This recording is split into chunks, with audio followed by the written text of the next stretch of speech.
Hello, good afternoon, and happy full moon today. How are you?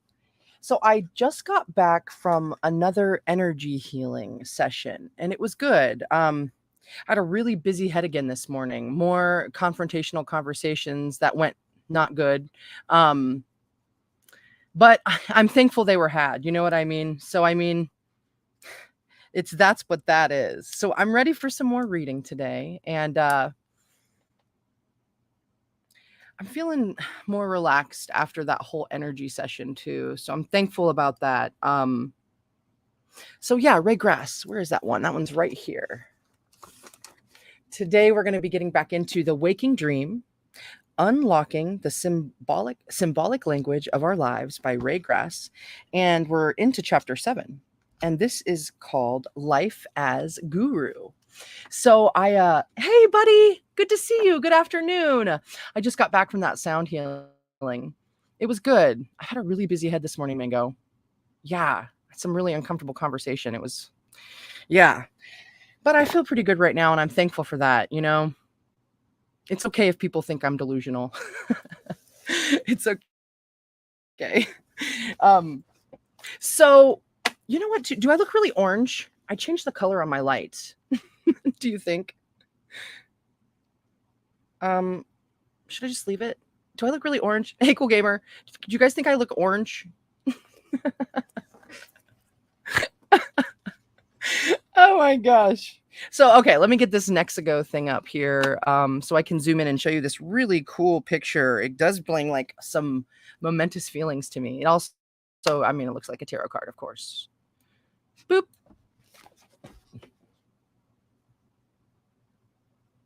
Bam, look at that. Plus, is that like a phoenix? I'm not sure. Or is it two separate animals in the middle right here? Is that, oh no, it's like eating, there's two heads going on here. I'm confused. So we got moon, sun, sun, sun, or maybe. Interesting.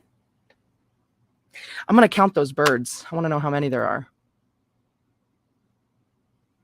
Oh, last night I actually turned my TV on for the first time in a really long time, and I found this documentary on hummingbirds last night.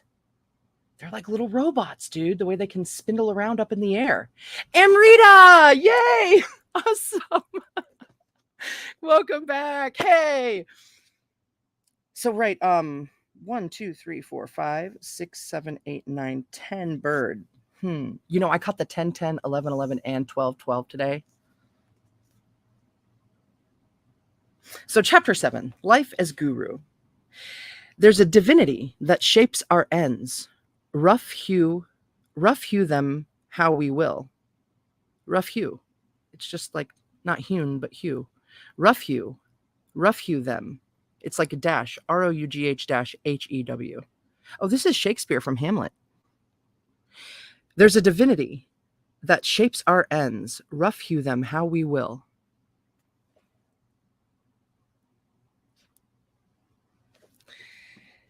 In the years prior to his enlightenment, the future Buddha undertook a strenuous regimen of asceticism,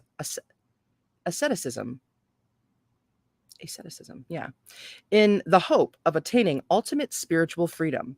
Growing weak and feeble from the prolonged disciplines in which we had been engaged, he was sitting one day by the side of a road when along came a group of singers and dancers. One of them, a woman, sang these fateful words: "Fair goes the dancing when the sitar's tuned. Tune us the sitar neither low nor high, and we will dance away the hearts of men. The string or stretched breaks, and the music flies. The string or slack is dumb, and music dies. Tune us the sitar, neither low nor high." Ooh, I wonder what it sound like. Recognizing in these lyrics a timely message about the potential dangers and unhealthy extremism of his spiritual practice, the Buddha came to realize the necessity of exercising moderation in all things, even in pursuing enlightenment. This idea came to be known in Buddhism as the doctrine of the middle path. Yeah, full moon power. Yeah, plus it's hot as balls, dude. I've put my hair up like 4 times. It just keeps like springing out. I'm still loving on this haircut. Sarcasm. Okay. The last chapter explored the idea that our lives are heavily influenced by the actions and thoughts of the past. Many esoteric traditions have described the presence of another force shaping our lives, one oriented less to the actions and influences of what has preceded this life than to the yet unfolding potentials of what is to come. As the Jewish mystic Rabbi Moses Chaim Luzzatto remarked in The Way of God, quote, things can happen to an individual both as an end in themselves and as a mean towards something else, end quote. That is, while the principle of karma works at bringing all things to a point of equilibrium and homeostasis, our lives also reflect the influence of a principle whose function appears to be drawing human consciousness into increasingly higher levels of being, as in coincidental appearance of the singer on the road at the critical juncture in the Buddha's life. Yeah. Decays, welcome, man. Awesome. I'm so glad you're here too. Happy full moon.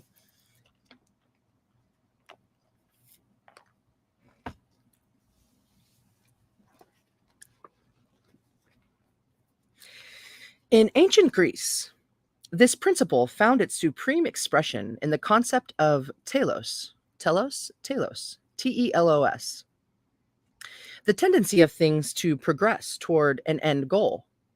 An acorn is an excellent illustration of the theological principle. If we wish to understand the nature and function of an acorn in its most complete sense, we have to study not only its chemical composition, appearance, and past history, but also its inherent purpose, or fully developed condition as an oak tree.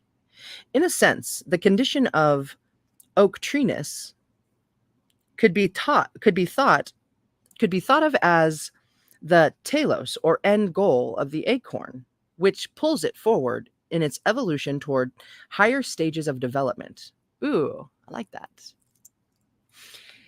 By the same token, the esotericist would claim that to understand the life of an individual human being, it is not enough to look simply at the past or current causal forces which have influenced the individual, but at the end results toward which at the end results toward which the individual's experience may be heading. But the end results. Okay, got it. Yeah. Like the acorn, human beings are not merely the sum of observable influences and conditions, but are the essence of future possibilities as well. While it is important to understand the past, it is just as important to know where human beings, individually and collectively, are heading, in terms of their physical and spiritual evolution. Right? Itchy. On a practical level, the principle of telos implies that each of us is subject to a spiritual evolutionary principle which is constantly working to bring us to a realization of our divinity. Toward this end, the evolutionary impetus employs all means at its disposal, including the symbols and circumstances of our waking and dreaming lives. To paraphrase the first century Indian master, Nagarjuna,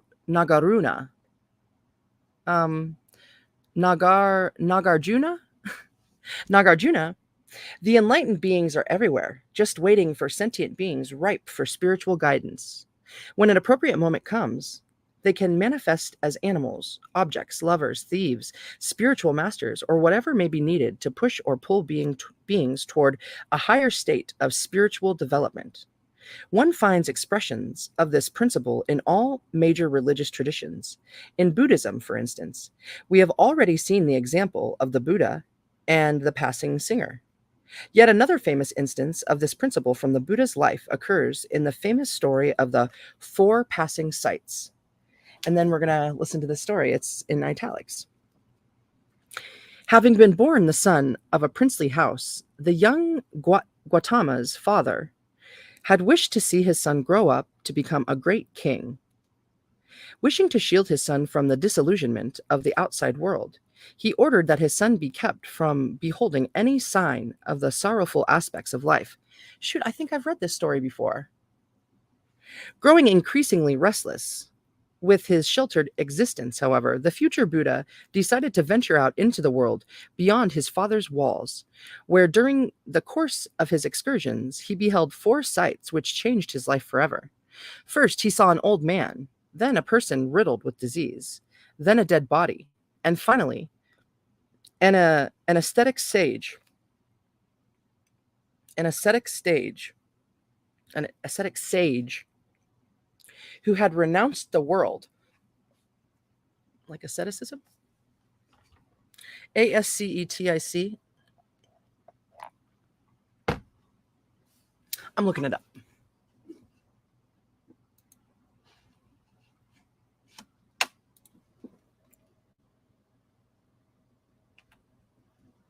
Ah, where are you at, word? There you are. ASC.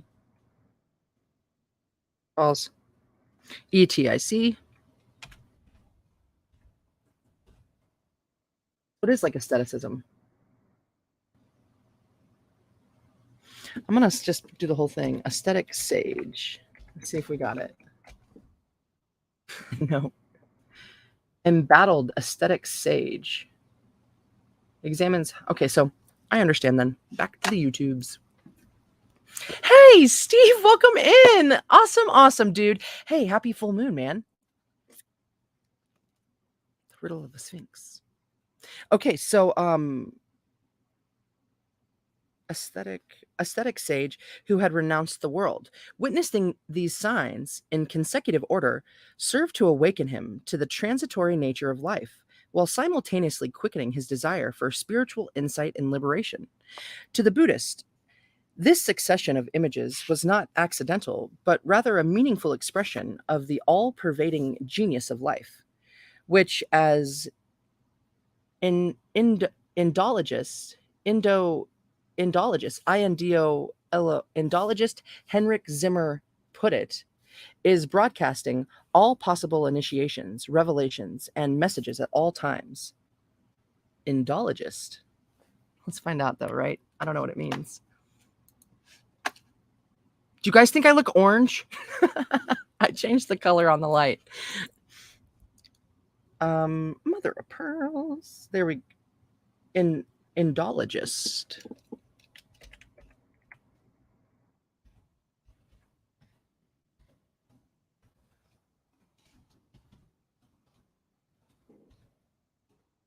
Student of Indian literature. Cool.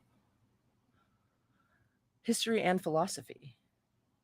Indologist. Badass. Cool. It's like an Egyptologist. Am I orangish? Okay, I should go back to that blue setting. Thank you. Someone finally told me. Okay, let's find a better setting here. Purple? I think this is the one I normally go with. It's like a cooler color. Okay, thank you. So, yet if all beings are being guided, or in some sense, drawn forward in their evolution, what precisely is responsible for this guiding? And toward what end are they being drawn? For ancient Greeks, this aspect of the cosmic order was explained through the idea of nous, the divine principle of rationality which governed and regulated the world, identified by philosophers like Heraclitus and Pythagoras with the related principle of logos, or reason. In Hinduism, the theological principle is associated with the creative power, or Shakti, of Ishwara, the divine lord of existence, comparable to the Western concept of God, considered to be a special self among the countless transcendental selves of the universe. Self and selves were both capitalized. In the non-theistic philosophy of Buddhism, the theological principle takes on an impersonal cast with its rejection of both the singular monadic self and the centralized God concept toward which all things are headed. On the personal level, our inner potential for enlightenment termed the Buddha nature, choreographs all events for the purpose of furthering our awakening. For some Buddhists, as already noted, the presence of symbolic teaching or meaning in the environment is explained as the result of countless awakened teachers selflessly operating through the phenomena of our lives to guide all sentient beings toward the manifestation of their innate divinity. At the other end of the spectrum, life's theological aspect assumes perhaps its most personalized form in the Christian notion of providence, the capacity of the divine intelligence to direct and provide for the welfare of all beings. While the earlier Greek philosophers had described telos largely in relatively impersonal terms, Christian philosophers included Aquinas, Aquinas gave providence to decided gave providence a decidedly personal, even paternal quality.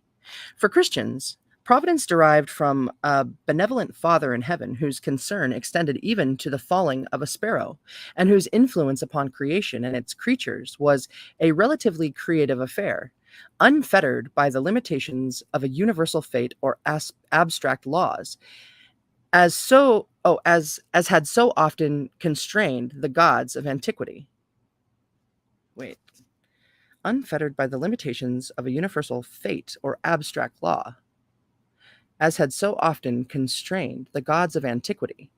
For the Christian believer, to say God rules the world by his providence was to say he orders all things in view of himself by his knowledge and his love. In the New Testament, the theological perspective is glimpsed in various passages, as in the story of Christ healing the blind man. Having encountered a blind man one day, the disciples asked Jesus, "Master, who did sin, this man or his parents, that he was born blind?"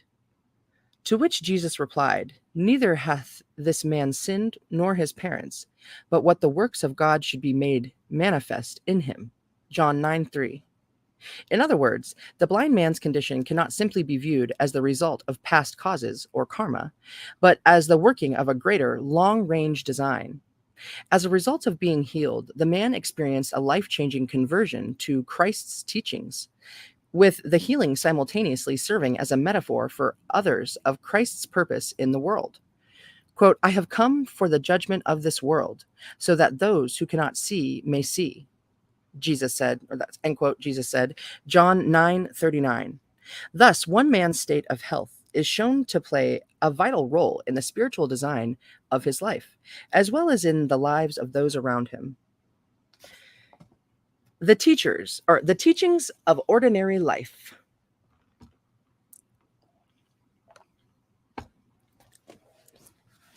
In our own lives, we can distinguish at least two levels upon which the principle of telos manifests, one immediate and short term, the other long range in scope.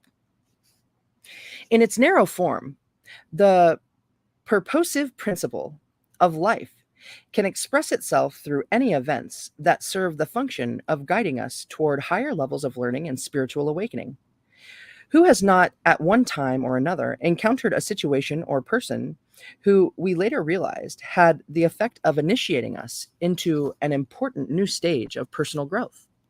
These life initiations can take many forms, even as it was for the Buddha, as a simple phrase heard in passing. For instance, a woman who had been searching for spiritual direction in her life contemplated becoming involved with a group of Sufis, a mystical branch of Islam, in her home state of Tennessee. Reflecting on the choice facing her while waiting in the airport to catch a plane back to Nashville, she suddenly heard an announcement over the airport public address system calling to prayer anyone who might be interested in attending Islamic services become mother of pearls. Let's try that again. Anyone who might be interested in attending Islamic services being conducted in the airport chapel. Never having heard an announcement for Islamic worship in all her years of traveling, the woman thought the announcement might be a hint that she at least give this spiritual path a try. On arriving at her destination, she got together with the members of the Sufi group and had what proved to be one of the most extraordinary spiritual experiences of her life. Dude, there's this one Sufi teaching. What can I? Well, it's like God sleeps in the rocks.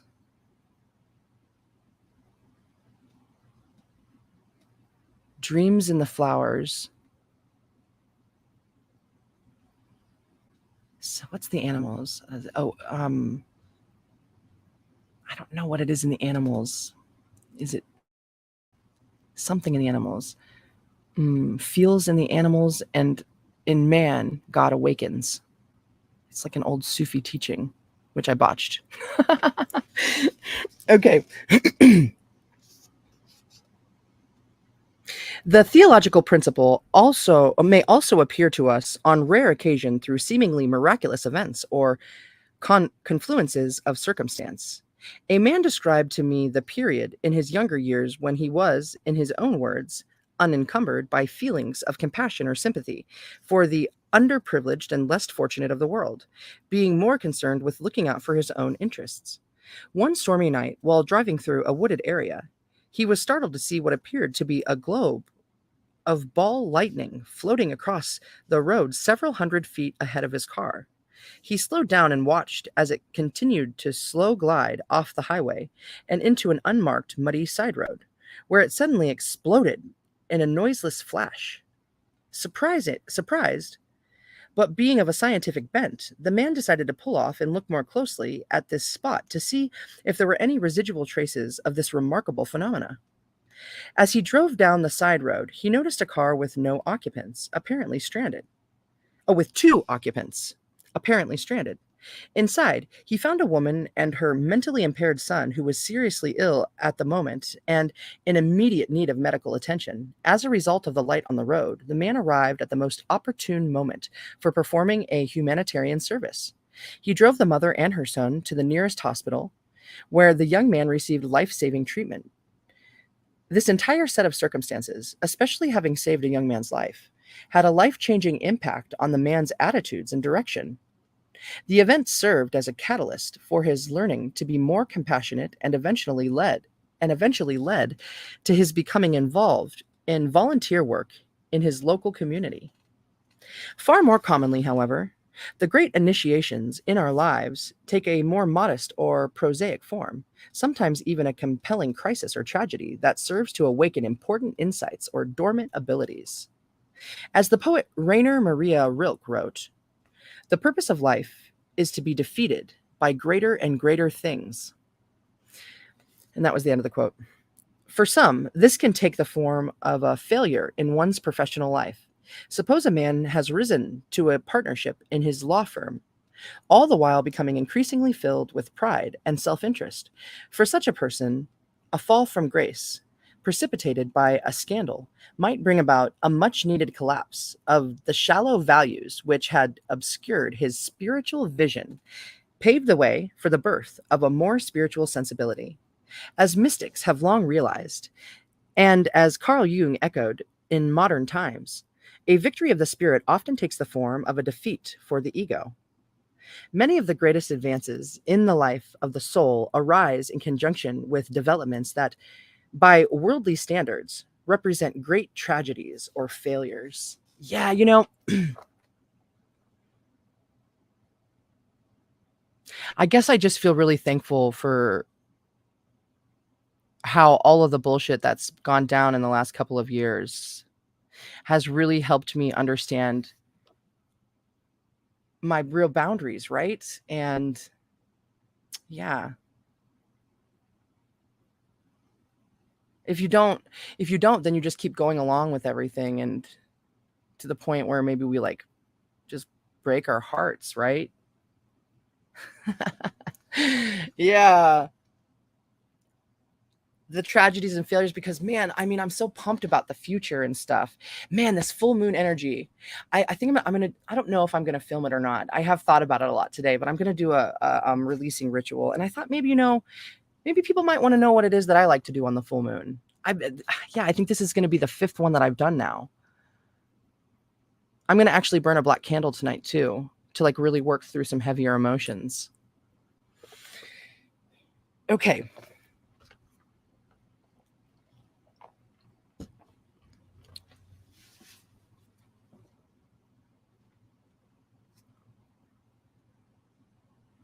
Illness can also be a teacher in the way it redirects people in ways more suitable to their spiritual destiny, or in the way it forces them to take a more reflective look at their inner life.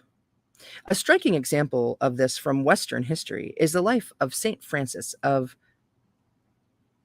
Assisi, who, I think that's how you say it, right? Yeah. Who, following a severe illness, changed from a secular lifestyle to a more sensitive and spiritual way of perceiving the world. Many of us have heard similar, if less dramatic, stories along this line, with which people in high stress positions are forced by a heart attack or other health crisis to re-examine their lifestyles. Yeah, it's wild the way all that works. It's cool. I mean, it feels like a design, eh? In this same category, we must also include the illness or wounding of the shaman or traditional healer of indigenous peoples, including African tribal groups and Native American peoples. Shamans are frequently initiated into their role by challenging situations, such as a life-threatening illness, which serve to awaken dominant skills and spiritual perceptions. In his book, Native Healer, Medicine Grizzly Bear Lake describes in detail the crises he experienced early in life which prepared him for his calling. These included 3 near-death experiences: an illness, a car accident, and a near drowning. These trials equipped him with new strengths and sensitivities and made him more aware of the unseen world. Quote, "The calling to be a native healer comes from the form of a dream, accident, sickness, injury, disease, near-death experience, or even actual death," end quote, he writes. Such events are a school of shamanic wisdom. And then we've got this little italicized bit here that says, "In this kind of school, we learn about fear, anger, hate, confusion. We learn about other words and how to travel between both. Oh, worlds. We learn about other worlds and how to travel between both. We learn about our strengths and weaknesses, power, love, reality, healing, and life itself. We learn that there are indeed 2 separate but interrelated worlds of existence, the physical and the spiritual." That's the end quote. Another medium through which life as a teacher can reveal itself is the printed word. In our serendipitous encounter with books, magazines, or correspondence, we may find ourselves stumbling into key insights or lessons that we need to learn.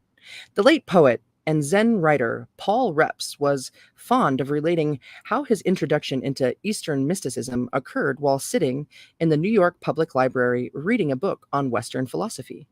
Unexpectedly, a stranger walked up to his table, placed a copy of the Hindu Upanishads. Dang it. I never looked up how to say it. And I have walked around for weeks like Upanishad. I want to buy that book too. It's in my cart right now.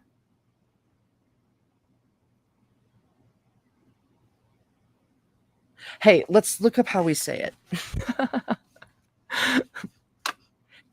Tom! Yay! Welcome in! Awesome. Mr. Hugh! Awesome! Upanishad? I'm not so sure. Upanishad. Let's find out how am I butchering it? Pronunciation.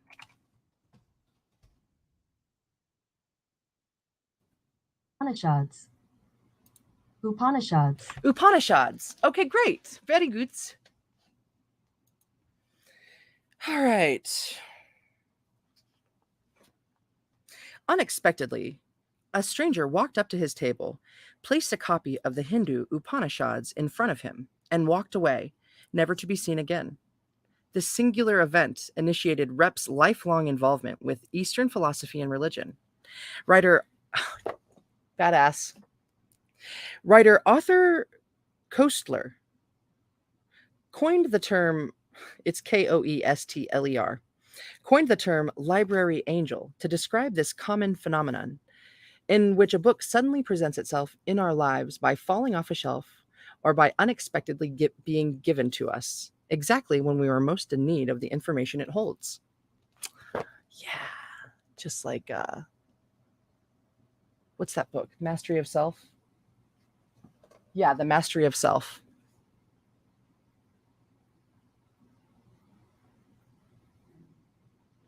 Some Christians seek the help of this particular angel by opening the Bible at random to get advice on a problem at hand. You can do that in any book. For instance, a woman I know set out on a trip to do a spiritual retreat in a cabin on private land in Utah, high on a butte adjacent to, oh wait, is it butte or butt? A butt? Adjacent to Zion National Park. On her way, she was stranded for more than 2 weeks in Oklahoma City, waiting for an engine part to be shipped in from out of state. Exasperated and depressed, she opened the Bible in her hotel room one night. Her finger alighted on Isaiah 2:2-3. Quote, "And it shall come to pass in the last days that the mountain of the Lord's house shall be established in the top of the mountains, and shall be exalted above the hills, and all nations shall flow into it. And many people shall go up to the house, and he will teach us the way.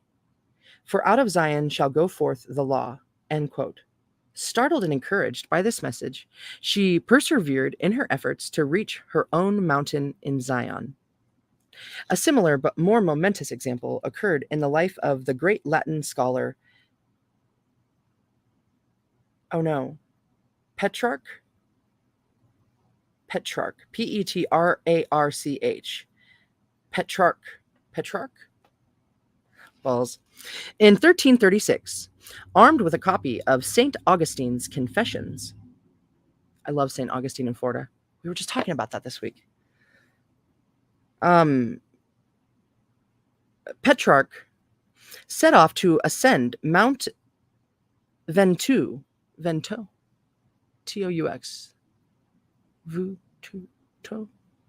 Mount Vento in Italy. Upon reaching the top, he opened the book at random to the startling words, quote, "And men go abroad to admire the heights of mountains, the mighty billows of the sea, the broad side of rivers, the compass of the ocean, and the circus of the stars, and pass themselves by." End quote. Dude, I love that quote. Oh. Stunned by the coincidence between this passage and the situation, Petrarch was catalyzed into a process of introspection and transformation that led to his influential writings, pointed to by some as a symbolic starting point for Renaissance thought, with its emphasis on the individual psyche and human interiority, the interior. Life as Guru, the broader perspective. Beyond its narrower form, however, the purposive qualities of life's teaching also reveal their effects across the span of an entire life, possibly even several lives. At this level, we see the individual soul guided along in its development not simply by isolated events or symbols, but by means of the shaping influence of experiences transpiring over many years. The philosopher Schopenhauer described how, in looking back over the course of one's life, certain encounters and events which seemed purely accidental at the time begin revealing themselves as crucial structuring features of an unintended life story. As a result of these broad changes, the potentialities of one's character are fostered to fulfillment, almost as if the course of one's own biography were a cleverly constructed novel. Of course, this sense of overall design is rarely visible to us as we are living the events and usually presents itself only from the retrospective standpoint of many decades. Oh, love you, Steve. Have a good one, man.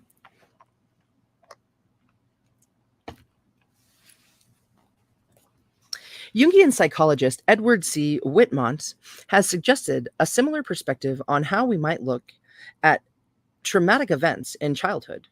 If we allow the destiny concept into our interpretation of life stories, then what we have commonly viewed as traumas which lead an individual to experience mental or emotional difficulties in later life may instead be seen as vital stages within an emergent life pattern.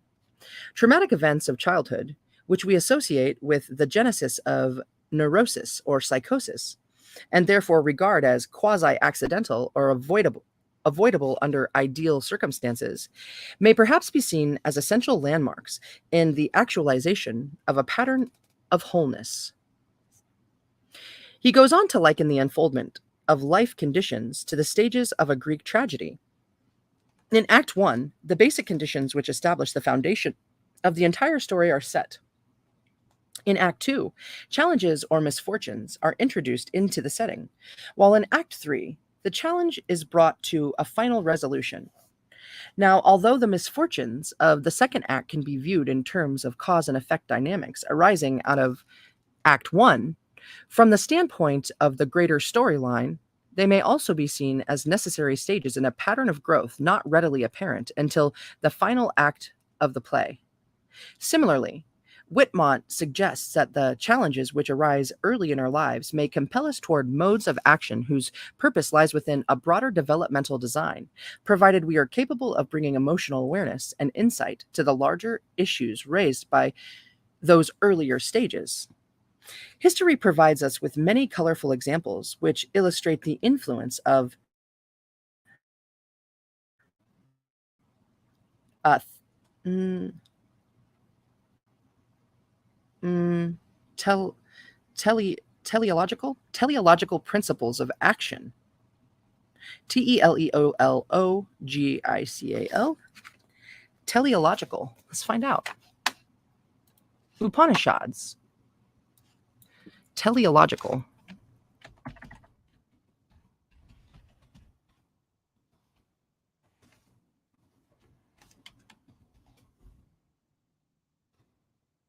Relating to or involving the explanation of phenomena in terms of the purpose they serve rather than of the cause by which they arise. Ha ha ha. Okay, so finding meaning. Teleological. Teleological. Relating to or involving the explanation of phenomena in terms of the purpose they serve rather than of the cause by which they arise. Okay. Badass. Hey, Pearl, welcome. Code! Oh my gosh. Dude. Code, last night in the reading for the Serpent Mound. Oh my god. Hey, where's my... I gotta pull this thing out and show you real quick, man. It's just so badass. So you know how we talk about the chakras and the numbers and how they line up and stuff. Man, these ancient peoples, they just knew what was up. They knew. They freaking knew. So this whole thing right here. Oh crap, right. It's blurry. But that whole picture right here and those tiny words all around it, they go all the way to 14 different levels. But it starts at the base and it goes through all of the chakras, lining up right at 6, right at the heart. Evolutionary positions on the Great Serpent Mound for ourselves and the planet. Dude, I can't wait until we talk on Thursday. Okay. Anyways, where's this book? Holy majoli. Mystical, welcome. Happy full moon, everyone. We're releasing lots of big energy today. I'm so thankful for that sound healer lady. She's so kind. Okay. I don't remember where I am at all. I got too excited.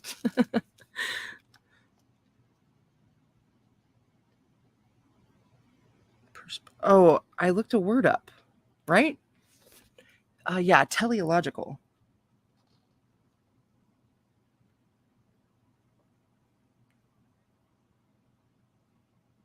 Uh-oh. Act 2. Okay, I read all that stuff. I apologize for losing my spot, y'all. I'll get it. I'll find it. Colorful examples. Here we go. History provides us with many colorful examples which illustrate the influence of teleological principles in action. Recall, for example, the life of the ancient Greek orator uh, Demosthenes, who early in life experienced great difficulty communicating with others.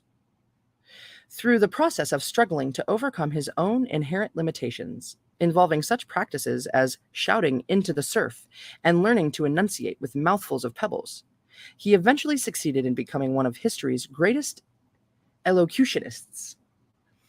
In one sense, the process of having to struggle beyond his limitations became the very thing which made possible his later excellence as an orator. Then there is the case of Helen Keller, whose sensory limitations only served to temper the inherent greatness of the woman in a way that may not have been possible had she been a normally endowed child. In the annals of spiritual storytelling, I know of no tale which expresses this sense of long-range purposiveness, purposeness, per, purposiveness, purposiveness. I'm not sure. In life more beautifully than in the Sufi tale of Fatima, the splinter, or the spinner. Oh no. Which is worth relating here at length.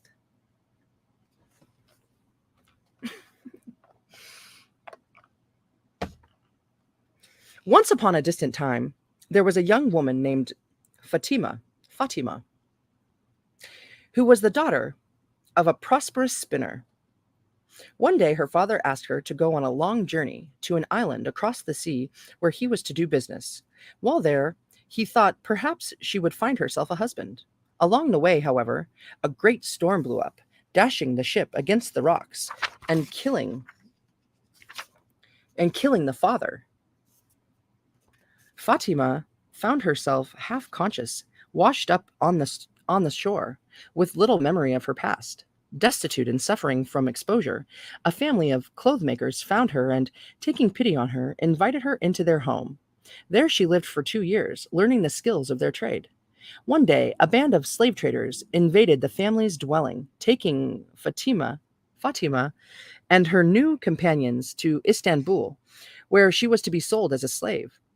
Her world had collapsed for the second time. Among the buyers at the market was a man looking for slaves to work in his woodyard, where he made masts for ships. When he saw the dejection of the unfortunate Fatima, he decided to purchase her, thinking he might be able to give her a slightly better life than if she were bought by someone else by making her a serving maid for his wife. On returning home, however, the mast maker discovered that pirates had stolen all his money and valuables. Thus, Fatima, the man, and his wife were left to run the business by themselves, and Fatima now learned the skill of making masts. She was grateful to the man, however, and worked hard. In return, he granted her freedom, and she became his trusted helper. One day, he told her, "I want you to go as my agent to Java and sell masts." But while sailing off China, a typhoon struck, and once again she found herself washed up on shore, penniless and far from home. Feeling confused and despondent over why such ill fortune had befallen her again, she began walking inland. Now, it so happened, there had been a legend in China that some day a female stranger would come from a distant land and make a tent for the emperor. And because no one knew how to make tents, everybody looked forward with excitement to this event. Through the years, successive emperors had sent heralds throughout the land asking that any passing travelers be delivered to the imperial court. When Fatima stumbled into a town by a Chinese seashore, it was one such occasion. The people spoke to her through an interpreter and explained that she would have to go see the emperor. On reaching the court, the emperor asked Fatima if she knew how to make a tent. She replied, "I think so." First, she asked for flax, and using the skill learned from her father, she spun some rope. Since there was no stout cloth in the region, she used the skill she had learned from the family of clothmakers to weave some. And needing tent poles, she recalled her time spent in Istanbul making masks to make these as well. Putting these elements all together, she was able to make a tent for the emperor. Man, I'm really lightheaded all of a sudden.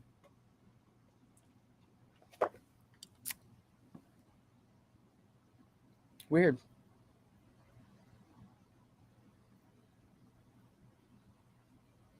Man, my equilibrium, weird.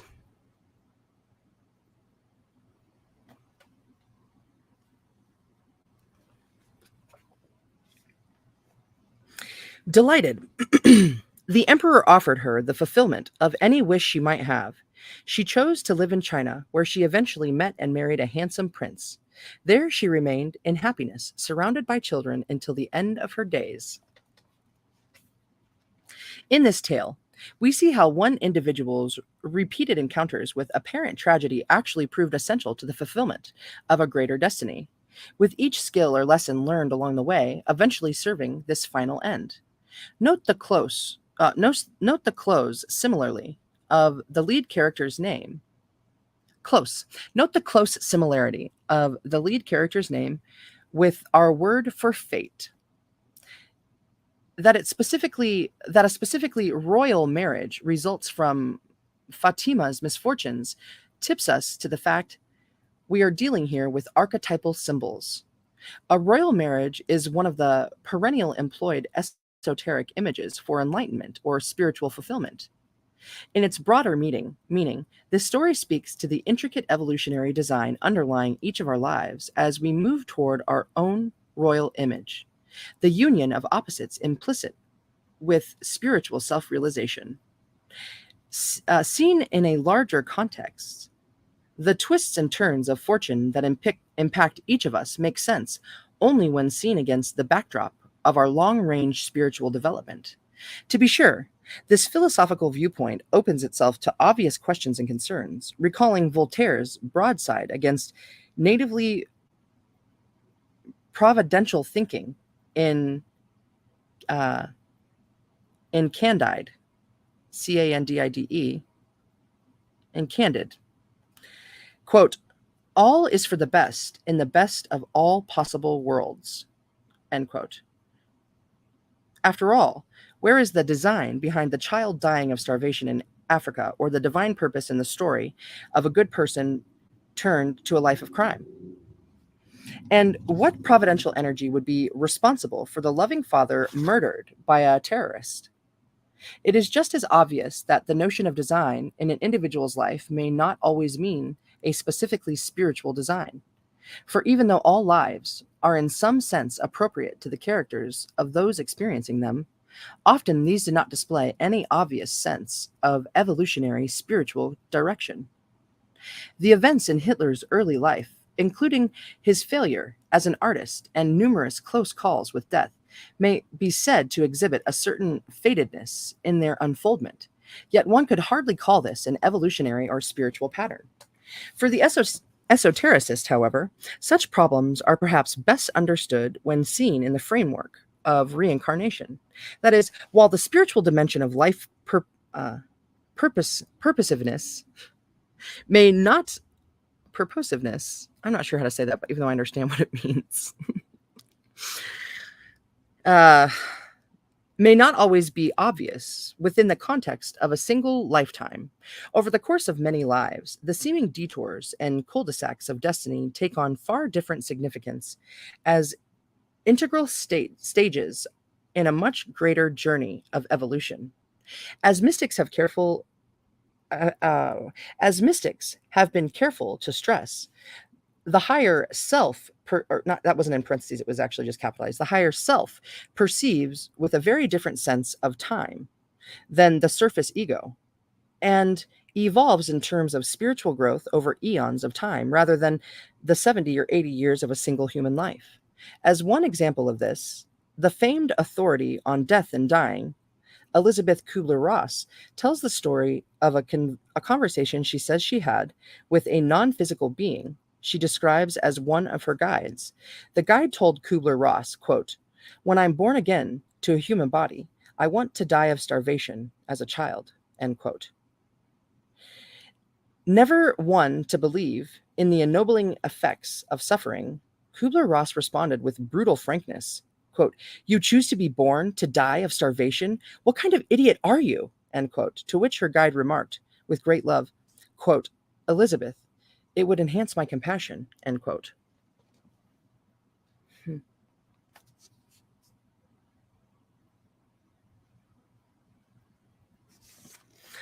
The living guru.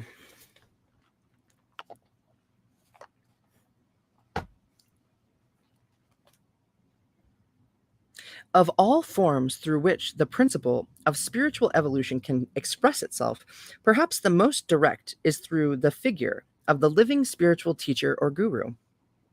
For while the divine teachings which propel us towards spiritual unfoldment can assume any number of forms, as we have seen, because of the vitally interactive process possible with another human being, a flesh and blood spiritual mentor offers a more concentrated vehicle through which divine guidance may be imparted. On the most basic level, the spiritual teacher serves as a valuable source of advice and instruction, dispensing wisdom to the student on a need to know basis. Esoterically understood, however, the outer teacher is understood to be the embodiment of an individual seeker's own inner guru, or innate spiritual wisdom. In the words of the Tibetan Buddhist teacher, Sogyal Rinpoche, when we have prayed and aspired and hungered for the truth for a long time, for many, many lives, and when our karma has become sufficiently purified, a kind of miracle takes place. And this miracle, if we can understand and use it, can lead to the ending of ignorance forever.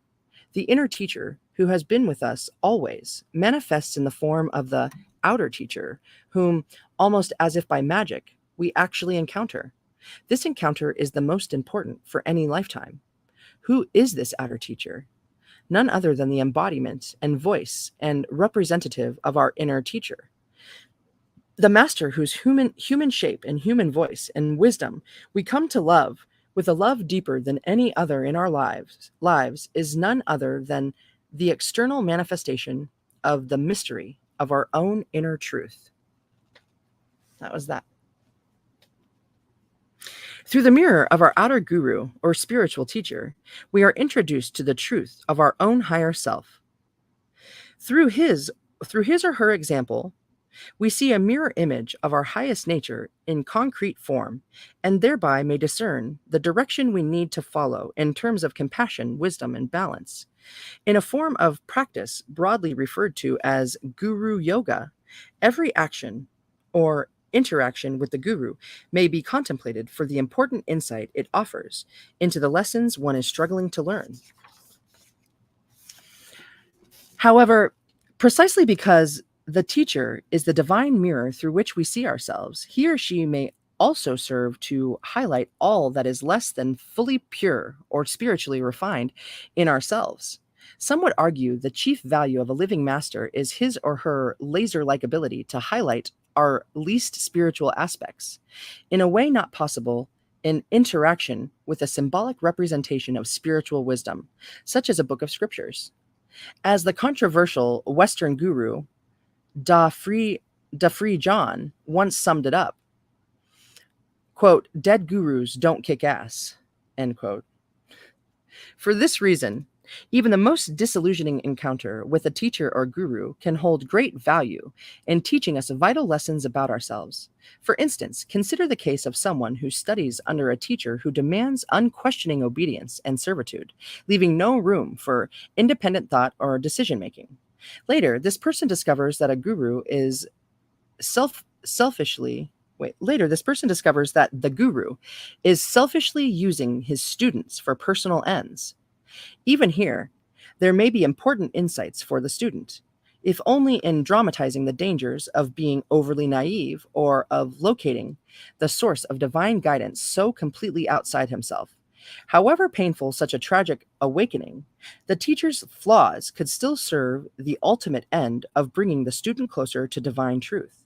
Indeed, it is sometimes said that we get exactly the teacher we deserve, each of us being brought to ultimate truth in the manner most fitting our personality and our spiritual needs. Invoking the teacher balls. Invoking the teaching of life. Among the more intriguing aspects of the theological principle is that it can be involved at will or invoked at will. Recall the well-known spiritual axiom, quote, when the student is ready, the teacher will appear, end quote. So through the cultivation of a properly receptive and reverent attitude, we can accelerate the teaching process as it appears not only through living teachers, but through events, dreams, and symbols of many types. In Out of Africa, writer Karen Blixen, Isaac, and quotes, or in parentheses says, Isaac Dinesen, expressed a similar sentiment in these words, quote, many people think it an unreasonable thing to be looking for a sign. This is because of the fact that it takes a particular state of mind to be able to do so, and not many people have found themselves in such a state. If, in this mood, you ask for a sign, the answer cannot fail you. It follows as the natural consequence of the demand, end quote. Magic, energy. Yeah. The process of asking for spiritual signs and teachings can be facilitated through fervent prayer, fasting, and meditation, all of which can help to align one more fully with the hidden intelligence guiding our lives. A dramatic example of this idea is seen in the Native American Vision Quest, in which the participant leaves ordinary life behind and lives for a time in an isolated condition in nature, in the hope of receiving a specific vision or life teaching.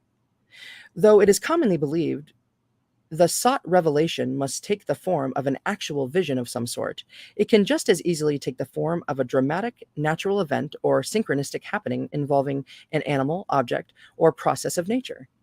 And while preferable, one does not necessarily need to go out into the wilderness to undertake a vision quest.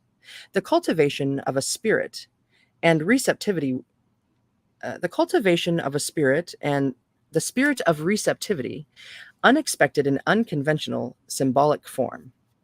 In a city dweller, oh, mother of pearls, even a city dweller can undertake a vision quest of sorts by engaging in several days of mild fasting, periods of daily meditation, and an extra attentiveness to dreams and other symbols that appear. During such a period, every telephone message, remembered dream, encounter with a stranger, invitation, and even the advertisements on the side of buses can carry potent messages about one's life direction or spiritual choices.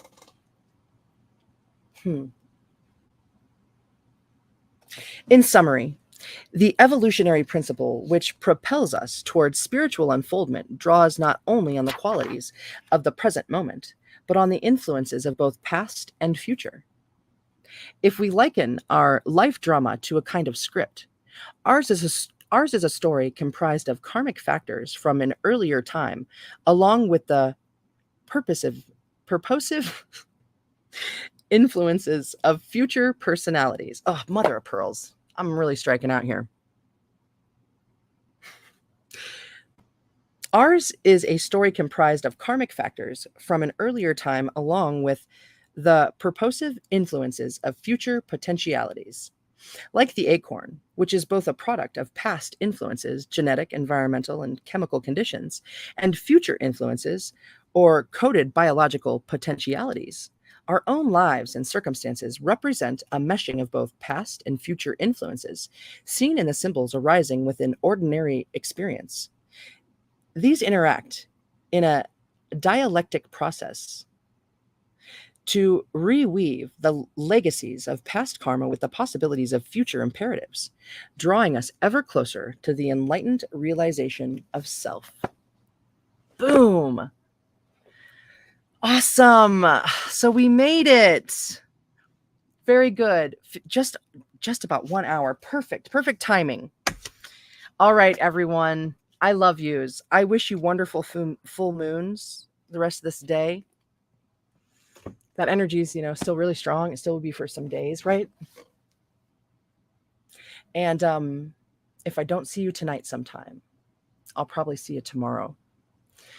All righty. Mwah. I thank you. I love you. And I'll talk to you soon. Thank you.